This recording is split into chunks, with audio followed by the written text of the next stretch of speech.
ना ना, हम कहते हैं कि जी हम बरी ज़म्मा हैं कि जी माहौलियाती आलूदगी हो गई तो हमारी जिम्मेदारी नहीं, ऐसा नहीं है।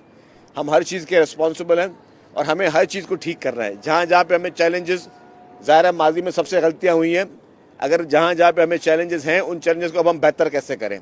ये नहीं कि हम हाथ पे हाथ रख कर बैठ जाएँ कि जी अब तो चीज़ ख़राब हो रही है तो उसको बिगड़ने दिया जाए, नहीं।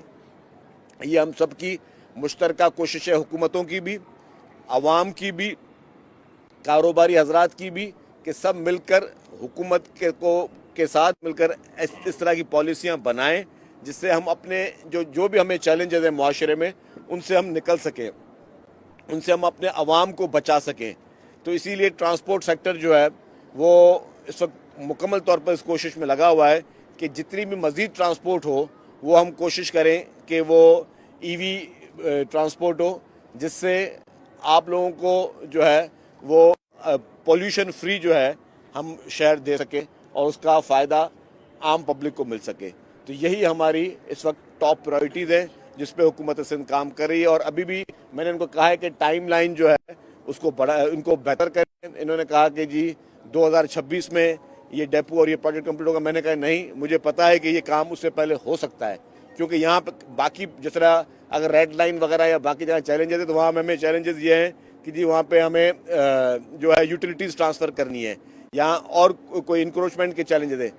इस प्रोजेक्ट में मैंने उनको कहा कि आपको कोई चैलेंज नहीं है, ये डेपोज आपके इमीडिएटली रेडी हो सकते हैं, क्योंकि ना यहाँ पे इंक्रोचमेंट का कोई मसला है, ना ही यहाँ पर किसी किस्म की जो है यूटिलिटीज़ चेंज कर ट्रांसफ़र करने का कोई मकसद है।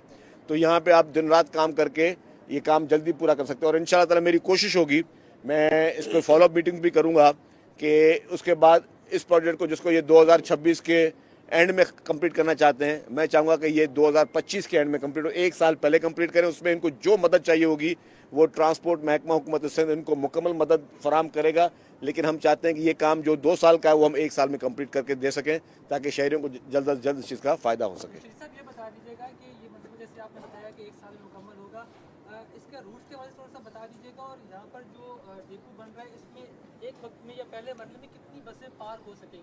देखिए जी, इनिशियली ये जब डिज़ाइन हुआ था 270 बसेस का था ये डेपो बन रहा था। फिर हमने कहा कि हम इसकी कैपेसिटी बढ़ाएंगे, इसकी पार्किंग की कैपेसिटी बढ़ाएंगे। तो अब इस वक्त ये 340 बसेस के लिए है। लेकिन अभी भी हमने एक और प्रोविजन दिया है कि एक और छत भी हम इसमें डाल सकते हैं, तो हम ताकि एक ही जगह पे हमारी सारी सहूलतें लोगों को हम प्रोवाइड कर सकें, इसमें मजीद भी इन्हांस हो सके।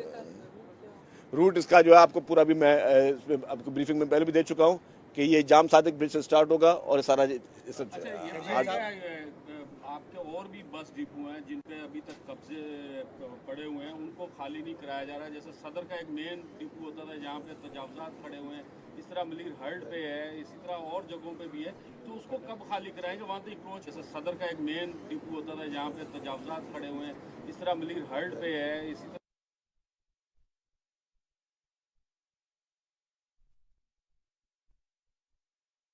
जो भी ट्रांसपोर्ट की ज़मीन पर जो मुख्तलिफ इदारे, वहाँ तो इंक्रोचमेंट भी सरकारी है। देखिए जी, जहाँ हमने एक और भी चीज़ अभी लास्ट मीटिंग में कही है सेक्रेटरी साहब को कि जहाँ जहाँ पे भी हमारी इस तरह के डेपोज हैं जहाँ पे कोई भी इंक्रोचमेंट्स हैं उनको हम ख़त्म करें, और जो भी ट्रांसपोर्ट की ज़मीन पर जो मुख्तलिफ इदारे के ऑफिसेज़ हैं या काफ़ी मुख्तलिफ जगहों पर कुछ प्राइवेट लोगों की इंक्रोचमेंट्स हैं उनको हम ख़त्म करें। अच्छा शरीफ साहब ये फरमा दीजिएगा, बराबर में इंडस हॉस्पिटल है जी, जहाँ पे इस वक्त 7 से 8 महीने की वेटिंग है मरीजों की जी, उसके साथ ये जगह खाली पड़ी थी। ये नहीं होता कि आप इंडस हॉस्पिटल को बड़ा करके इसको के आगे की तरफ डिपो को इब्राहिम नजदी की तरफ ले जाते हैं? मेरे भाई ये आप देखें, पुराना भी यहाँ डेपो ही था, वही पे कह रहा तो ट्रांसपोर्ट महकमे की अपनी जगह है, उसको जगह पे वो पब्लिक के लिए कोई काम शुरू करने जा रही है। ट्रांसपोर्ट महकमे पे कोई ऐसी चीज़ नहीं शुरू करने जा रही जहाँ पे खुदा न खादा किसी को डिस्टर्बेंस हो। सर ये बताइएगा, पीपल्स बस सर्विस का कोई तोसी कराची में तोसी रूट्स का आगाज होने जा रहा है और सिंध के दीगर अदला में भी पीपल्स बस डिपो के बस सर्विस के हवाले से डिमांड आ रही है। महकमा ट्रांसपोर्ट क्या इकदाम कर रहा है? देखिए जी, बसेस के रूट्स को बढ़ाया जा रहा है। एक तो हम हुकूमत भी नई बसेस जो है वो परचेज़ कर रही है जो कि अप्रैल नेक्स्ट ईयर तक पहुँच जाएंगी। उसके साथ साथ मुझे कल एक दो अच्छी खुशखबरियाँ मिली हैं, लेकिन वो खुशखबरियाँ पहले मैं नहीं बताऊँगा जब तक वो कहते हैं कि चीज़ हाथ में ना आ जाए। मेरी पूरी कोशिश है कि कोई ऐसे हमें मज़ीद बसें मिलें प्राइवेट सेक्टर के साथ, जिनके साथ हम पब्लिक प्राइवेट पार्टनरशिप में कोई काम है कि में हम लोगों को मज़ीद सहूलियत दे सकें, तो पीपल्स बस सर्विस जो है वो उसके रूट्स यहाँ पे भी बढ़ाए जाएंगे, लेकिन सिंध के दीगर अजला में भी हम पीपल्स बस सर्विस के रूट्स को बढ़ाएंगे। जनाब मेमन साहब, सियासी सवाल हो जाएगा अगर आपकी इजाज़त हो। सर आपका हुक्म। मुशीर हैं ये डोनाल्ड ट्रंप के, उनके रिचर्ड ग्रेनल उनका नाम है, उन्हीं ने ट्वीट किया है कि इमरान खान की रिहाई के हवाले से, और उन्होंने एक निजी टीवी चैनल को भी मुतनब्बे किया है कि यूएस एड पे जो आप चल रहे हैं वो चैनल भी यूएस एड जो है वो बंद हो जाएगी। क्या कहना चाहेंगे आप इस हवाले से? देखिए जी, मैं एक बात वाज़ेह कर लूँ कि पाकिस्तान का कोई भी मसला, पाकिस्तान का जो अंदरूनी मामलात हैं उसमें किसी को भी दखल अंदाज देने की मैं समझता हूँ ज़रूरत नहीं है। ना ही हम किसी की अंदरूनी सियासत पे दखल अंदाजी देते हैं, ना हम चाहते हैं कि पाकिस्तान के अंदरूनी मामलात में कोई भी मुल्क जो है वो दखल अंदाजी दे।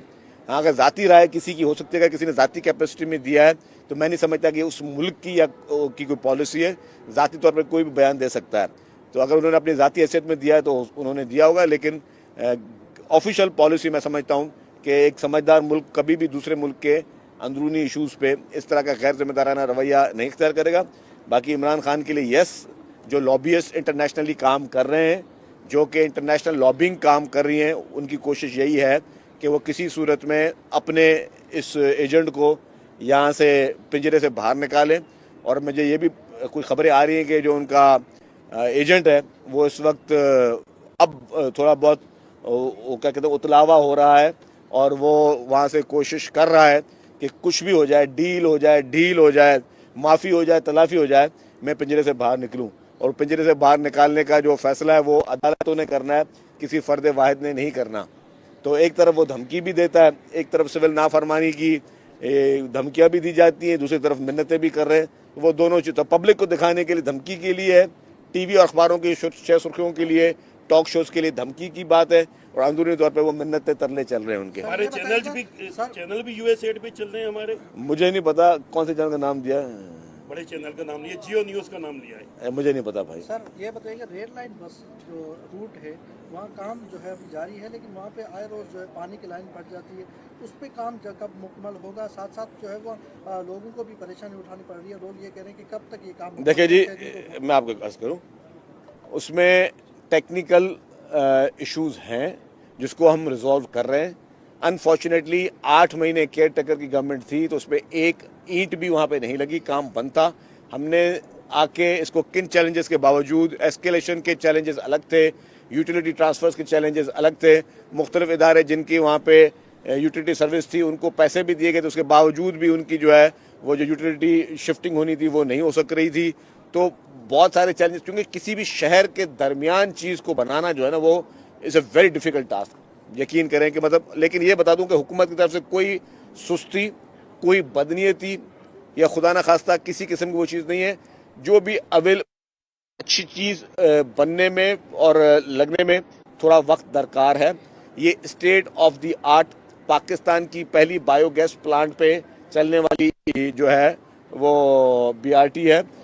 थोड़ा वक्त लग रहा है, लेकिन इस वक्त के इस सब फल होगा इंशाल्लाह ताला, बेहतर होगा। शहजीद साहब ये बता दें, एक तरफ मौलाना फजल रहमान मदारिस वाले बिल पे थोड़ा सा नाराज दिखाई देते हैं, ने धमकी दी है कि हम कभी भी हुकूमत से अलग हो सकते हैं, तो अब इन दोनों का एतहाद हुकूमत के लिए कोई? देखिए जी, मौलाना फजल रहमान साहब की खदशात दूर करने के लिए हुकूमत की कमेटियां उनसे बात कर रही हैं।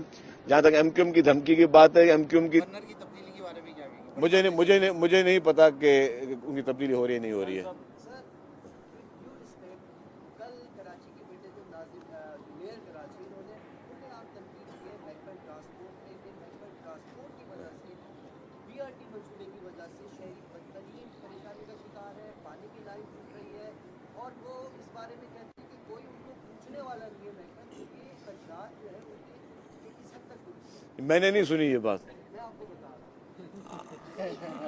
अच्छा, मुझे नहीं पता कि उन्होंने तनकीद की है। देखिए बाप, ये मुनासिब नहीं है कि मैं उनका अगर तनकीद उन्होंने की तो उसका जवाब मैं मीडिया में दूं। अगर उन्होंने तनकीद की तो फिर उनका जवाब मैं उनके फेस टू फेस दूंगा।